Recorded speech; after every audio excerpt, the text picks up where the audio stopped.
दोस्तों, सनातन हिंदू धर्म में तुलसी के पौधे का महत्व सबसे अधिक है। इसकी सबसे पहले पूजा भगवान विष्णु जी ने की थी। भोले कन्हैया कहते हैं। जिस प्रकार देवी लक्ष्मी से वैकुंठ को ऐश्वर्य प्राप्त है, उसी प्रकार वैकुंठ में तुलसी के कारण ही पवित्रता प्राप्त है। पृथ्वी लोक पर जिस स्थान पर भी तुलसी का पौधा होगा, उस स्थान पर कभी बुराई का वास नहीं होगा। ऐसा स्थान सबसे अधिक पवित्र होगा। इसी कारण से हमें हमारे घर में तुलसी का पौधा अवश्य ही लगाना चाहिए। तुलसी के पास दीपक जलाने से क्या होता है, आइए जानते हैं इस प्राचीन महान कथा के माध्यम से, जो भगवान भोलेनाथ ने देवी पार्वती को सुनाई है। दोस्तों, एक समय की बात है। देवी पार्वती भगवान भोलेनाथ के पास आकर उनसे पूछने लगी, हे स्वामी, आपने मुझे तुलसी के पौधे को जल देने का महात्मा सुना दिया है, लेकिन तुलसी के पास दीपक जलाने का क्या महात्म्य है? रोज शाम को तुलसी के पास दीपक क्यों जलाया जाता है? इससे मनुष्य को कौन सा फल प्राप्त होता है? तुलसी के पास दीपक जलाने की विधि क्या है तथा दीपक लगाते समय कौन से मंत्र का उच्चारण करना चाहिए? कृपया आप मुझे विस्तार से बताइए। भगवान भोलेनाथ कहते हैं, हे देवी, आज तुमने समस्त संसार के कल्याण की भावना से बहुत ही उत्तम प्रश्न किया है। तुम्हारे इस प्रश्न का उत्तर देने से पूर्व मैं तुम्हें एक प्राचीन इतिहास सुनाता हूं, जिससे तुम्हें तुम्हारे सभी प्रश्नों के उत्तर मिल जाएंगे। शाम को तुलसी के पास दीपक जलाने से जो फल मिलता है, उसी का वर्णन मैं इस कथा में करूंगा। इसीलिए तुम इस कथा को ध्यानपूर्वक सुनना। इस कथा को ध्यान से पूरा सुनने मात्र से ही मनुष्य को 100 वर्षों तक तुलसी के पास दीपक जलाने का पुण्य प्राप्त होता है। देवी पार्वती कहती है, हे प्रभु, मैं कथा को सुनने के लिए उत्सुक हूं। कृपया आप इस कथा को मुझे सुनाइए। मैं इस कथा को ध्यानपूर्वक सुनूंगी। तब भगवान भोलेनाथ देवी पार्वती को वह कथा सुनाने लगते हैं। हे देवी, पूर्व काल की बात है। दक्षिण दिशा में कावेरी नाम की एक बहुत बड़ी नदी है। उसी नदी के किनारे अवंतिका नाम का एक अत्यंत सुंदर नगर बसा हुआ है। उसी नगर में कन्हैया लाल नाम के एक ब्राह्मण निवास करते थे।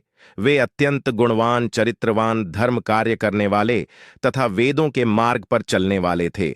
उन्होंने समस्त शास्त्रों का अध्ययन किया हुआ था।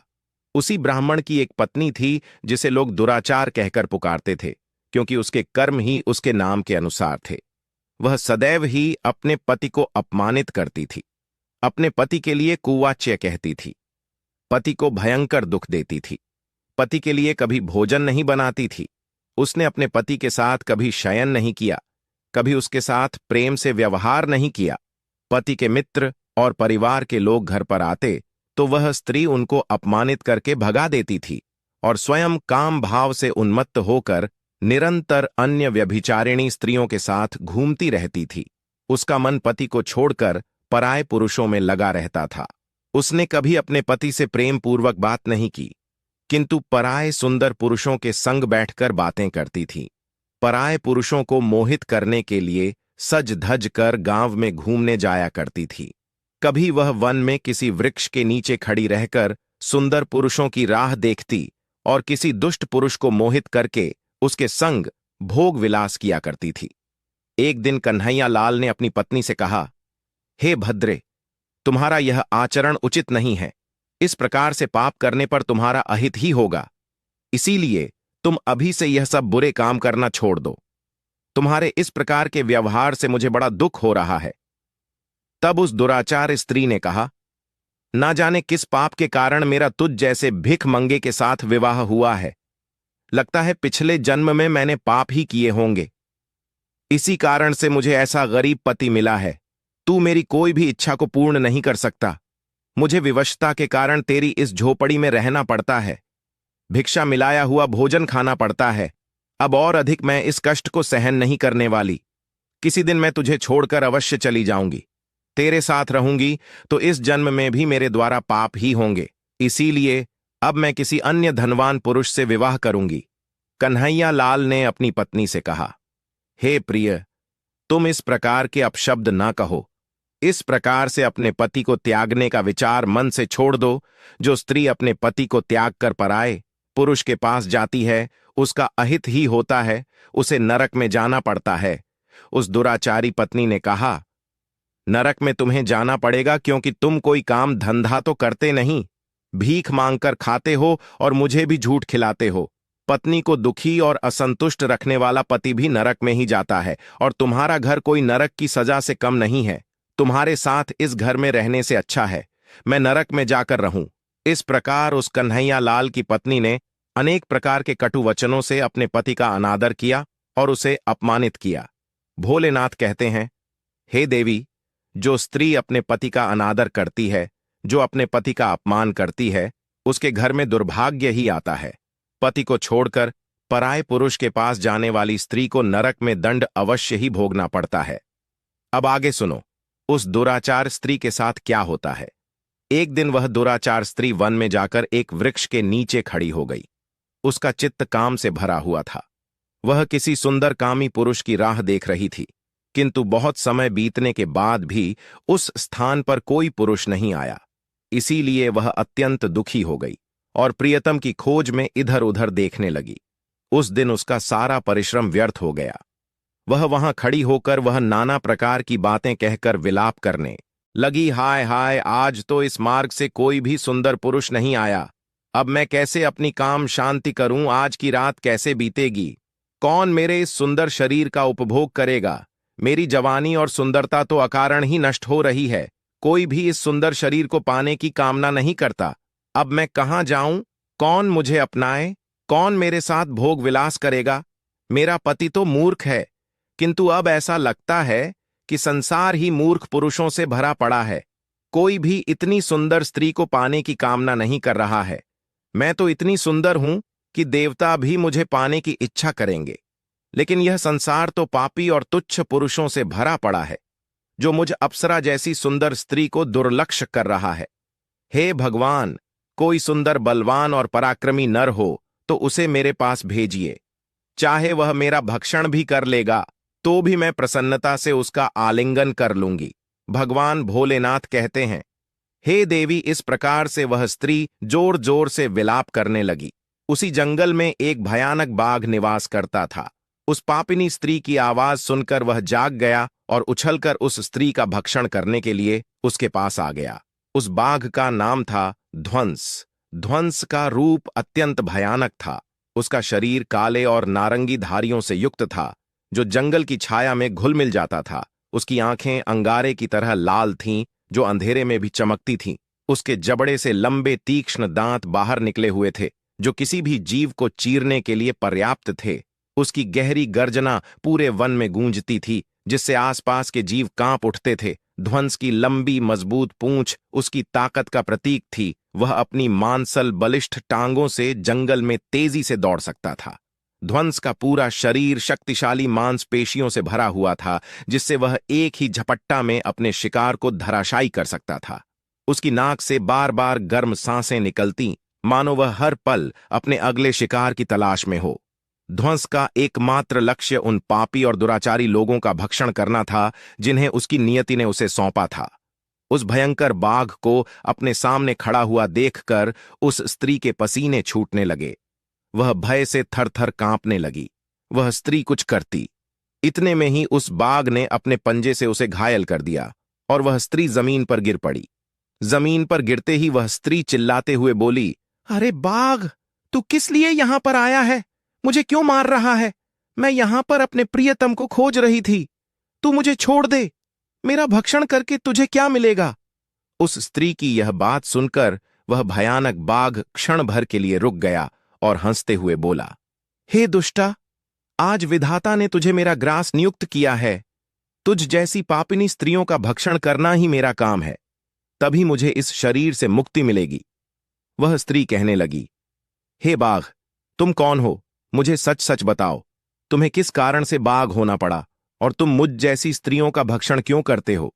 पहले मुझे सारी बात बताओ और फिर मेरा भक्षण करो। फिर ध्वंस नाम का वह बाघ कहने लगा, हे पापिनी, मैं तुम्हें मेरे पूर्व जन्म का वृतांत सुनाता हूं कि किस कारण से मुझे बाघ होना पड़ा। पूर्व काल में दक्षिण देश में अमलापाहा नाम की एक पवित्र नदी बहती थी। उसी नदी के तट पर मुनिपर्णा नाम की एक नगरी बसी हुई थी। यह नगरी अपने सुंदर मंदिरों, शांत वातावरण और धार्मिक अनुष्ठानों के लिए प्रसिद्ध थी। वहां एक ब्राह्मण का परिवार निवास करता था। मैं उस परिवार में जन्मा था। मेरा नाम वेदानंद था। मेरे पिता एक आदर्श ब्राह्मण थे जो यज्ञ हवन और धार्मिक अनुष्ठानों का पालन करते थे। उस बाघ ने आगे कहा, हे स्त्री, मैंने अपनी किशोरावस्था में वेदों का अध्ययन किया और यज्ञ आदि धार्मिक कार्यों में पारंगत हो गया। लेकिन जैसे जैसे मैं बड़ा हुआ, मेरे मन में धन का लोभ बढ़ता गया। अनेक यज्ञों का आयोजन किया, लेकिन वे यज्ञ धार्मिक उद्देश्य से नहीं बल्कि धन सह के थे। मैं पापियों के था जो धर्म थे और उनके भोजन करता था। मैंने धन के लोभ में उनके अन्न कार्यों का समर्थन भी किया। धर्म के मार्ग भटकते हुए मैंने उन वस्तुओं का दान भी स्वीकार किया जिन्हें ब्राह्मण नहीं लेना चाहिए। मेरा मन इतना लोभ हो गया था कि मैं बहाने दूसरों से धनता और फिर भी वापस नहीं करता। मैंने अनेक प्रकार के छल कपट किए और इस प्रकार पाप करते हुए कई वर्ष बीत गए। समय के साथ मेरा शरीर कमजोर हो गया, बाल सफेद हो गए, आंखें धुंधली हो गईं और मुंह के दांत गिर गए। परंतु धन का लोभ अब भी मेरे मन से नहीं गया और मैं पाप करता रहा। उस बाघ ने अपने दुख भरे स्वर में आगे कहा, एक दिन धन के लालच में मैं फिर से नदी के किनारे गया। वहां मैंने अन्य धूर्त ब्राह्मणों के साथ मिलकर लोगों को ठगा। हम सभी ने झूठे मंत्रों का उच्चारण किया और बिना विधि विधान के ही देवी देवताओं का पूजन किया। इसका उद्देश्य के केवल अधिक से अधिक धन दान में प्राप्त करना था। हमने लोगों को धर्म के नाम पर धोखा दिया। उस दिन मैंने काफी धन एकत्र किया, लेकिन उसी समय मेरे साथ एक भयानक घटना घटी। मैं उसी दिन नदी के तट पर बैठा हुआ था। तभी एक बीमार और भटकता हुआ कुत्ता मेरे पास आया। मैंने उसे दुत्कार कर भगा दिया, लेकिन वह क्रोध में आकर मेरे पैर में काट बैठा। मैं मूर्छित होकर वहीं गिर पड़ा। उसी क्षण मेरे प्राण निकल गए। मेरी मृत्यु के बाद यम के 2 दूत प्रकट हुए। वे काले और भयानक रूप वाले थे और उनके हाथों में जंजीरें थीं। उन्होंने मुझे पकड़ लिया और यमपुरी की ओर ले गए। यमपुरी में मुझे यमराज के सामने खड़ा किया गया। यमराज ने अपने दिव्य सिंहासन से चित्रगुप्त को आदेश दिया कि वे मेरे कर्मों का लेखा जोखा प्रस्तुत करें। चित्रगुप्त ने बड़े ही गंभीर स्वर में कहा, हे धर्मराज, यह ब्राह्मण जिसका नाम वेदानंद था ने अपने जीवन में घोर पाप किए हैं। इसने धर्म के नाम पर लोगों को ठगा, झूठे मंत्रों का उच्चारण कर यज्ञ किए और भगवान का अपमान किया। यह धन के लालच में धर्म से दूर हो गया। इसने कभी भी धर्म का पालन नहीं किया, इसीलिए यह पापी ब्राह्मण नरक जाने के योग्य है। फिर यमराज ने अपने दूतों को आदेश दिया, इस पापी को नरक की अग्नि में डाल दो। यह वहां जाकर अपने कर्मों का फल भोगे। इसके बाद मुझे नरक की भयंकर अग्नि में डाल दिया गया। वर्षों तक मैंने वहां की यंत्रणा सहन की। मेरी आत्मा को भयंकर पीड़ा सहनी पड़ी। अनेक वर्षों की सजा के बाद मेरे पापों के कारण मुझे बाघ का शरीर प्राप्त हुआ और मैं इस दुर्गम वन में निवास करने लगा। ध्वंस ने अपनी कहानी को समाप्त करते हुए कहा, अपने पूर्व जन्म के पापों का प्रायश्चित करते हुए मैंने संकल्प लिया कि मैं कभी भी महात्मा, साधु पुरुष या सती स्त्रियों का भक्षण नहीं करूंगा। मैं केवल उन पापियों, दुराचार और कुल्लटा स्त्रियों का ही भक्षण करता हूं जिन्होंने अपने जीवन में अधर्म के मार्ग पर चलकर दूसरों को दुख दिया है। मुझे विश्वास है कि ऐसा करने से मुझे मेरे पापों से मुक्ति मिलेगी और मैं इस शरीर से जल्द ही मुक्त हो जाऊंगा। भोलेनाथ कहते हैं, हे देवी, इस प्रकार से उस बाघ ने अपने पूर्व जन्म का वृत्तांत सुना दिया और उस स्त्री से कहने लगा, हे पापिनी, तेरे आचरण से तू कुल्लटा दिखाई पड़ती है। अपने पति को छोड़कर तू इस वन में अन्य पुरुषों के साथ भोग विलास करने के लिए आई है, इसीलिए आज तू मेरा ग्रास अवश्य बनेगी। इतना कहकर उस बाघ ने अपने तीक्ष्ण नखों से उस पापी स्त्री को मारकर उसे खा लिया और फिर वह बाघ उस स्थान से चला गया। उस स्त्री की मृत्यु के बाद उस स्थान पर यम के 2 दूत प्रकट हुए और उस पापिनी स्त्री को उठाकर संयमनीपुरी में ले गए। वहां पर उसे यमराज के सामने खड़ा किया गया। फिर चित्रगुप्त ने उस स्त्री का लेखा जोखा निकालते हुए यम से कहने लगे, हे धर्मराज, यह स्त्री तो अत्यंत पापिनी है। इसने घोर पाप किए हैं। इसने व्यभिचार किया है। इसने अपने पति की कभी सेवा नहीं की। अपने पति को भूलकर पराए पुरुषों के संग भोग विलास किया करती थी। उसके पापों को सुनकर यमराज अत्यंत क्रोधित हो गए। और उन्होंने उस स्त्री को अग्नि से भरे हुए कुंडों में डालने का आदेश दिया। यमराज के आदेश को सुनकर वह स्त्री अत्यंत भयभीत हो गई और फिर वह दुराचार स्त्री यमराज से कहने लगी, हे धर्मराज, कृपया मुझे मेरे पापों के लिए क्षमा करें। मैंने यह अनजाने में पाप किए हैं। कृपया मुझे प्रायश्चित का अवसर प्रदान करें। यमराज कहते हैं, हे स्त्री, तुमने जो पाप किए हैं वे निंदनीय हैं। तुम्हारे पापों के लिए कोई प्रायश्चित नहीं है। जो स्त्री अपने पति का त्याग करती है, अपने पति को छोड़कर पराये पुरुष के संग विहार करती है, उसे निश्चित ही नरक में जाना पड़ता है। इसीलिए अब तुम्हें नरक की यातनाएं भोगनी ही पड़ेगी। फिर यमराज ने अपने दूतों से कहा, हे दूतों, इस पापी स्त्री को ले जाओ और इसे भयंकर नरकों में डाल दो। यह उसी के योग्य है। फिर यम के दूत उस स्त्री को नरक में ले जाते हैं। फिर अनेक वर्षों तक उसे जलते हुए तेल के कुंड में पकाया गया। फिर उसे निकालकर ररव नामक नरक में डाल दिया गया। इस प्रकार से उसे अनेक वर्षों तक अलग अलग नरकों में डाला गया। नरक में कष्ट भोगने के बाद वह महापापिनी स्त्री पुनः पृथ्वी लोक पर आकर चांडा के रूप में उत्पन्न हुई। चांडाल के घर में जन्म लेकर वह फिर से अनेक पाप करने लगी, व्यभिचार करने लगी, अनेक पापी पुरुषों के संग विहार करने लगी। फिर कुछ समय बाद पूर्व जन्म के पापों के कारण उसे कोढ़ का रोग हो गया और वह भयानक पीड़ा सहन करने लगी। उसका अंगंग जलने लगा, उसके नेत्रों में पीड़ा होने लगी। इस दुख को सहन करती हुई वह दिन बिताने लगी। फिर एक दिन वह तीर्थ में स्नान करने के उद्देश्य से अंतपुर में चली गई। वहां पर वह एक आश्रम के बाहर निवास करने लगी। उस आश्रम में एक तुलसी का पौधा था। अन्य स्त्रियों को वहां पर तुलसी के पास दीपक जलाते हुए देखकर उस पापी स्त्री को बड़ा आश्चर्य हुआ। फिर एक दिन वहां पर निवास करने वाले एक साधु से उस स्त्री ने पूछा, हे साधु महाराज, यह कौन सा पौधा है और यह स्त्रियां इसके नीचे दीपक क्यों जला रही हैं? तब उस साधु ने कहा, हे कल्याणी, यह अत्यंत पवित्र तुलसी का पौधा है। इसके दर्शन करने मात्र से ही संकटों का नाश होता है। इस तुलसी को जल देने से देवी देवताओं की कृपा प्राप्त होती है तथा इस पवित्र पौधे के पास दीपक जलाने से समस्त पाप नष्ट होते हैं। उस साधु की बात सुनकर उस स्त्री को बड़ी प्रसन्नता हुई और उसने साधु से कहा, हे साधु महाराज, यदि कोई अत्यंत पापिनी स्त्री भी इसके पास दीपक जलाएगी तो उसके पाप नष्ट होंगे। क्या वह साधु कहते हैं, हे पुत्री, यह सत्य है। यदि किसी स्त्री ने घोर पाप भी किए हो तब भी उसके पाप नष्ट होते हैं। उसके सभी जन्मों के पाप भी तुलसी के पास दीपक जलाने से नष्ट होते हैं। किंतु हे पुत्री, तुम कौन हो और किस कारण से यह प्रश्न पूछ रही हो? वह स्त्री कहती है, हे साधु महाराज, मैं महापापिनी हूं। मैंने व्यभिचार किया है तथा अनेक प्रकार के पाप किए हैं। मेरे पापों के कारण ही मेरी ऐसी दुर्दशा हुई है। कृपया मुझे पापों से मुक्ति का उपाय बताइए। साधु कहते हैं, हे पुत्री, अब से तुम नित्य इस तुलसी के पास दीपक जलाओ। तुम्हारे समस्त पाप और दोष समाप्त हो जाएंगे। उस साधु की बात सुनकर उस पापी स्त्री ने भी वही किया। उसने तुलसी के पौधे के पास एक दीपक जला दिया। इस प्रकार से वह स्त्री नित्य उसी स्थान पर तुलसी के पास दीपक जलाने लगी। फिर एक दिन वह स्त्री शाम के समय तुलसी के पास दीपक जलाने लगी तो उसी समय उसकी हृदय फटने से उसकी मृत्यु हो गई और वह वहीं जमीन पर पड़ी रही। फिर यमराज के दो दूत उस स्त्री को यमलोक ले जाने के लिए उस स्थान पर प्रकट हुए। जैसे ही यम के दूत उस पापी स्त्री को पाश में बांधकर ले जाने लगे, भगवान विष्णु के दो पार्षद उस स्थान पर प्रकट हुए। वे दिव्य पार्षद अत्यंत तेजस्वी और दिव्य आभा से युक्त थे। उनके शरीर से स्वर्णिम प्रकाश की किरणें निकल रही थीं, जो चारों ओर का अंधकार दूर कर देती थी।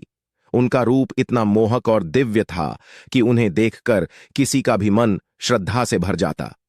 उनके चेहरे पर शांत मुस्कान थी, जो अपार करुणा और दया का प्रतीक थी। उनके वस्त्र रत्न जड़ित और रेशमी थे, जो नीले और सुनहरे रंग में चमक रहे थे, मानो स्वयं वैकुंठ का सौंदर्य उनके व्यक्तित्व में समाया हो। उनके कानों में सुनहरे कुंडल झूल रहे थे, जिनसे दिव्य संगीत की ध्वनि प्रतीत होती थी। उनके माथे पर तिलक और चमकती हुई बिंदी थी, जो उनके दिव्यता का सूचक थी। वे दोनों विशाल कद और बलिष्ठ थे। उनके हाथों में दिव्य गदा थी, जो न्याय और धर्म की शक्ति का प्रतीक थी। वे उस स्त्री को अपने दिव्य स्पर्श से मुक्ति का आश्वासन देने आए थे, जिससे उसके सभी पाप नष्ट हो सकें और उसे स्वर्ग की यात्रा का अधिकारी बना सकें।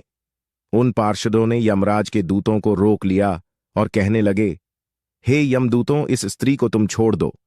यह स्त्री नरक जाने के योग्य नहीं है। तुम किसके आदेश से ऐसा अधर्म कर रहे हो? फिर यम के दूत कहने लगे, हे पार्षदों, हम यमराज के आदेश से इस पापी स्त्री को उठाकर ले जा रहे हैं, किंतु आप हमें किस कारण से रोक रहे हो? यह स्त्री अत्यंत पापी है, इसे नरक में ले जाने की आज्ञा मिली है। यह सुनकर भगवान विष्णु के पार्षद मुस्कुराए और बोले, हे यमदू, तो तुम सत्य बोलते हो, लेकिन इस स्त्री का एक ऐसा पुण्य भी है जो इसके समस्त पापों को मिटा चुका है। क्या तुमने देखा नहीं कि इसने अपने जीवन में संध्या के समय तुलसी के समीप दीपक जलाया है? यमदूतों ने चकित होकर पूछा, हे पार्षदों, क्या केवल तुलसी के समीप दीपक जलाने से इसके समस्त पाप नष्ट हो सकते हैं? भगवान विष्णु के पार्षदों ने गहन दृष्टि से यमदूतों की ओर देखा और समझाया, तुम इस बात को नहीं समझते। यमदूतों, तुलसी भगवान विष्णु की परम प्रिय है, और जो भक्त श्रद्धा और भक्ति से तुलसी के समीप दीपक जलाता है, वह विष्णु की कृपा का पात्र बन जाता है। संध्या के समय दीपक जलाने का पुण्य अनंत गुना बढ़ जाता है, और यह न केवल उसके पापों को नष्ट करता है, बल्कि उसे स्वर्ग का अधिकारी भी बनाता है। इस स्त्री ने सच्चे मन से तुलसी का पूजन किया और दीपक प्रज्वलित किया है। इसी कारण इसके सारे पाप जलकर राख हो चुके हैं। अब यह नरक जाने के योग्य नहीं है। यमदूतों ने अपने हाथ जोड़कर कहा, हे पार्षदों, आप सत्य कह रहे हैं। हमें इसके भक्ति के बारे में जानकारी नहीं थी। यदि यह भगवान विष्णु की प्रिय भक्त है, तो इसे हम कैसे नरक ले जा सकते हैं? भगवान विष्णु के पार्षदों ने मधुर स्वर में कहा, इसीलिए हे यमदू, तो अब तुम लौट जाओ। इस स्त्री ने तुलसी की सेवा की है। वह उस दीपक की रोशनी में अपने सारे पापों को भस्म कर चुकी है। अब इसे विष्णु लोक में ले जाया जाएगा, जहां इसका स्वागत होगा। यह अब स्वर्ग की अधिकारी बन चुकी है। पार्षदों की बात सुनकर उन यमदूतों ने उस स्त्री को उसी स्थान पर छोड़ दिया और यमलोक लौट गए। वहां जाकर उन्होंने यमराज को सारा वृत्तांत सुना दिया। फिर भगवान विष्णु के पार्षद उस स्त्री को दिव्य विमान में बिठाकर स्वर्गलोक ले गए। भगवान भोलेनाथ कहते हैं, हे देवी पार्वती, इस प्रकार से तुलसी के पास केवल दीपक जलाने मात्र से ही मनुष्य के सभी पाप नष्ट हो जाते हैं। जो स्त्री नित्य शाम को तुलसी के पास दीपक जलाती है, वह सौभाग्यशाली बनती है। उसके पूर्व जन्मों के सभी पाप नष्ट हो जाते हैं। उसे सुख समृद्धि की प्राप्ति होती है। रोज तुलसी के पास दीपक जलाते समय इस मंत्र का उच्चारण करना चाहिए, ओम तुलसी देव्य च विद्महे विष्णु प्रिया यच धीमहि तन्नो वृंदा प्रचोदयात्। भोलेनाथ कहते हैं, हजारों अमृत के घड़ों से नहलाने पर भी भोले कन्हैया को उतनी तृप्ति नहीं होती जितनी वे मनुष्यों के द्वारा तुलसी का एक पत्ता चढ़ाने से प्राप्त करते हैं। 10,000 गोदान से जो फल प्राप्त होता है, वही फल तुलसी पत्र के दान से पा लिया जाता है। जो मृत्यु के समय अपने मुख में तुलसी पत्र का जल पा जाता है, वह संपूर्ण पापों से मुक्त होकर भोलेनाथ के धाम जाता है। जब भक्त तुलसी के पास दीपक जलाता है, तो उस प्रकाश में निहित ऊर्जा नकारात्मक शक्तियों को नष्ट करती है और सकारात्मकता का संचार करती है। यह आध्यात्मिक वातावरण को शुद्ध करता है और घर में देवताओं की कृपा को आकर्षित करता है। दीपक का प्रकाश अज्ञान के अंधकार को दूर करता है और ज्ञान की ज्योति को प्रज्वलित करता है। तुलसी के पास दीपक जलाने से मनुष्य के भीतर शुद्धता और पवित्रता का भाव उत्पन्न होता है, जिससे उसकी भक्ति और ध्यान की शक्ति बढ़ती है। यह मान्यता है कि जब व्यक्ति तुलसी के पास दीपक जलाकर उसकी आरती करता है, तो भगवान विष्णु का ध्यान अधिक सरलता से प्राप्त होता है। यह साधक के मन को स्थिर और शांति की ओर ले जाता है, जिससे ध्यान में एकाग्रता बढ़ती है। तुलसी के पास दीपक जलाने का अनुष्ठान सूर्यास्त के समय करना अत्यंत शुभ माना जाता है। इस समय दीपक जलाकर तुलसी माता की आरती की जाती है और भगवान विष्णु का स्मरण किया जाता है। इसे करने से विशेष पुण्य प्राप्त होता है। प्रतिदिन संध्या समय में तुलसी के पास दीपक जलाते समय ओम नमो भगवते वासुदेवाय मंत्र का जाप करना चाहिए। यह मंत्र घर की नकारात्मकता को दूर करता है और भगवान विष्णु की कृपा प्राप्त करता है। तुलसी के पास घी या तिल के तेल का दीपक जलाना शुभ होता है। घी का दीपक अधिक पवित्र माना जाता है, लेकिन यदि संभव ना हो तो तिल के तेल का दीपक भी जलाया जा सकता है। तिल के तेल का दीपक नकारात्मक ऊर्जा होने में सहायक होता है। ऐसा कहा गया है कि जो भक्त प्रतिदिन तुलसी के पास दीपक जलाता है उसे 7 जन्मों तक पुण्य मिलता है और वह कभी भी दरिद्रता का सामना नहीं करता। उसके घर परिवार में हमेशा सुख शांति और खुशहाली बनी रहती है। धार्मिक ग्रंथों में वर्णित है कि तुलसी के पास दीपक जलाने से पितृदोष, गृह दोष और काल सर्प दोष जैसी बाधाएं भी दूर हो सकती हैं। इस उपाय से घर में नकारात्मक ऊर्जा का नाश होता है और सकारात्मक ऊर्जा का संचार होता है। तुलसी के पास दीपक जलाने से आत्मा की शुद्धि होती है और यह जन्म जन्मांतर के पापों का नाश करता है। इससे आत्मा को शांति मिलती है और व्यक्ति को सद्गति प्राप्त होती है। यह भी कहा गया है कि यदि कोई व्यक्ति जीवन के अंतिम दिनों में तुलसी के पास दीपक जलाकर भगवान का स्मरण करता है तो उसे मृत्यु के बाद यमदूतों का भय नहीं रहता और उसे सीधे भगवान के धाम में स्थान मिलता है। तुलसी के पास दीपक जलाने से देवी लक्ष्मी का आशीर्वाद मिलता है, जिससे वह के जीवन में कभी आर्थिक संकट नहीं आता और हमेशा समृद्धि का वास रहता है। तो दोस्तों, इस प्रकार से भगवान भोलेनाथ ने तुलसी के पौधे के पास दीपक जलाने का महत्व बताया है। आपको यह कथा कैसी लगी? कृपया कमेंट करके जरूर बताएं। जानकारी अच्छी लगी तो वीडियो को लाइक जरूर करें। कमेंट में जय भोलेनाथ, जय मां पार्वती, जय मां तुलसी जरूर लिखें। साथ ही चैनल को सब्सक्राइब करें।